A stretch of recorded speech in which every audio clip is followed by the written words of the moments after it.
పాఠశాలల పునఃప్రారంభం నేపథ్యంలో deputy DEO Janakiram Sitaramapuram మండలంలో పర్యటించి పలు పాఠశాలలను తనిఖీ చేశారు. ఈ సందర్భంగా విద్యార్థులకు అందిస్తున్న పాఠ్యాంశాల బోధన, పాఠశాలలలో కల్పిస్తున్న మౌలిక వసతులు, ప్రభుత్వ పథకాల అమలు తీరును పరిశీలించారు. ప్రభుత్వ పాఠశాలలలో నాణ్యమైన విద్య అందించేందుకు ప్రభుత్వం అనేక చర్యలు చేపడుతోందని, ప్రైవేట్ పాఠశాలలకు ధీటుగా ప్రభుత్వ పాఠశాలలు అభివృద్ధి చెందుతున్నాయని పేర్కొన్నారు. విద్యార్థుల భవిష్యత్తును దృష్టిలో ఉంచుకుని ప్రతి ఉపాధ్యాయుడు బాధ్యతగా వ్యవహరించాలని సూచించారు. అలాగే ఆదర్శ పాఠశాలలో జరిగిన సంఘటన ఇప్పటికే ఉన్నతాధికారుల దృష్టిలో ఉందని, దీనిపై విచారణ జరిపి పూర్తి నివేదికను ఉన్నతాధికారులకు పంపడం జరుగుతుందని తెలిపారు. ఈ కార్యక్రమంలో ఆయన వెంట ఎంఈఓ మస్తాన్ వలీ తదితరులు ఉన్నారు. ఈ సీతారామపురం ఉదయగిరి మండలాలు, అదేవిధంగా సంగం వరకు ఉన్న 9 మండలాల్లో ఉప విద్యాశాఖ అధికారిగా విద్యా సంవత్సరం ప్రారంభమైన కనుక మాకు పూర్తిగా పర్యవేక్షణ ఉంటుంది. అదే కాకుండా పాఠశాల ప్రారంభం నుంచి విద్యార్థుల ఎన్రోల్మెంటు, అలాగే పుస్తకాల పంపిణీ, తర్వాత ప్రైవేట్ పాఠశాల నుంచి వచ్చేటువంటి విద్యార్థులు, కిట్లు, ఇవన్నీ కూడా పరిశీలించాల్సి ఉంటుంది. అదేవిధంగా అడ్మినిస్ట్రేషన్ పొందుకొని పూర్తిగా విద్యా సంవత్సరం అందరికీ కూడా, విద్యార్థులందరికీ కూడా పూర్తి స్థాయిలో బోధన జరగాలంటే పాఠశాలలో సభ్యులు అంటే ఉపాధ్యాయులు, సబ్జెక్ట్ టీచర్లు కొరత లేకుండా ఉండాలి. కాబట్టి ఈ అన్ని విషయాల కోసం ప్రతిరోజు దాదాపు ఒక మండలం కేటాయించుకొని రావడం జరుగుతుంది. దానిలో భాగంగానే ఈరోజు మా డిఓ గారి ఆదేశాల ప్రకారం సీతారామపురం రావడం జరిగింది. సీతారామపురంలో ఉన్నటువంటి 4 పాఠశాలలతో పాటు మోడల్ స్కూల్ ఉంది. మోడల్ స్కూల్కి సంబంధించినంత వరకు కొంచెం డిస్టర్బెన్స్ ఉన్నట్టుగా గమనించడం జరిగింది. అది ఆల్రెడీ ఉన్నతాధికారుల దృష్టికి కూడా రావడం వల్ల ఉన్నతాధికారుల ఆదేశం ప్రకారం విచారణ నిమిత్తం మోడల్ స్కూల్ రావడం జరిగింది.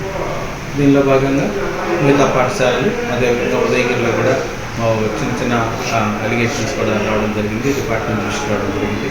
వీటన్నింటినీ కూడా పూర్తి స్థాయిలో విచారణ జరిపి రిపోర్ట్ ఇవ్వాల్సిన బాధ్యత మా మీద ఉంది.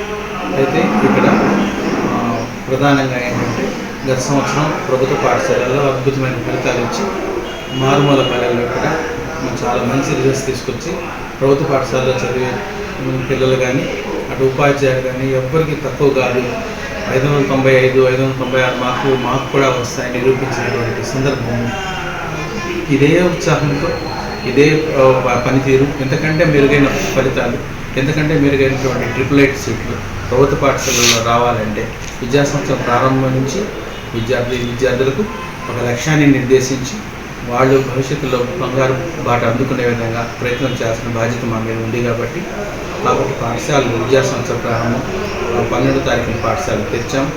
దాదాపు ఇప్పటికీ 8 రోజులు అవుతుంది కనుక పాఠశాలలో తిరిగి ఉత్తేజం పొంది అందరూ కూడా పూర్తి స్థాయిలో పనిచేయడం కోసం మా వంతు ప్రయత్నం చేస్తూ ఉన్నాం.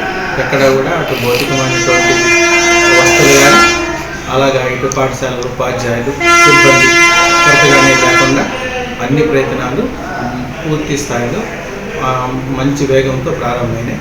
దీనిలో భాగంగానే నేను పర్యవేక్షణ కొనసాగుతూ ఉంటుంది. అలాగే పాఠశాలలో వచ్చేటువంటి ఇలాంటి చిన్న చిన్న ఇబ్బందులకరమైన పరిస్థితులు, అవగాహన లోపాలు ఉంటాయి. వాటిని కూడా సర్దిద్దుకొని ముందుకు తీసుకెళ్ళడం మా బాధ్యత. నారాయణ మాతృసేవా పథకం అమ్మతనానికి కమ్మనైన పథకం. సుమారు 1500 విలువ గల నారాయణ బేబీ హెల్త్ కిట్ ఉచితం. అవుట్ పేషెంట్స్ కు ప్రతి నెల డాక్టర్ ఫీజు ఉచితం. అల్ట్రాసౌండ్ స్కానింగ్ ఉచితం. గర్భిణీ స్త్రీలు కాన్పు కోసం కానీ ఇతర అవసరమై హాస్పిటల్లో చేరినప్పుడు బెడ్ ఛార్జీలు ఉచితం. ప్రాథమిక వైద్య పరీక్షలు ఉచితం. మందులు ఉచితం. బ్లడ్ బ్యాంక్ నందు అవసరమైన వారికి రక్తం ఉచితం. 5 నుండి 9 నెలల గర్భిణీలకు ప్రతి నెల చెకప్ సమయంలో ఉచిత డ్రై ఫ్రూట్ బాక్స్ మరియు వేరుశెనగ చిక్కీలు ఉచితంగా ఇవ్వబడును. బిడ్డ పోషణ నిమిత్తం తల్లికి 3000 రూపాయల నగదు అందించబడును. కాన్పు కోసం అంబులెన్స్, ఉచిత పికప్ సదుపాయం కలదు. నెల్లూరు నగర పరిధిలో నారాయణ మాతృసేవా పథకం, నెల్లూరు.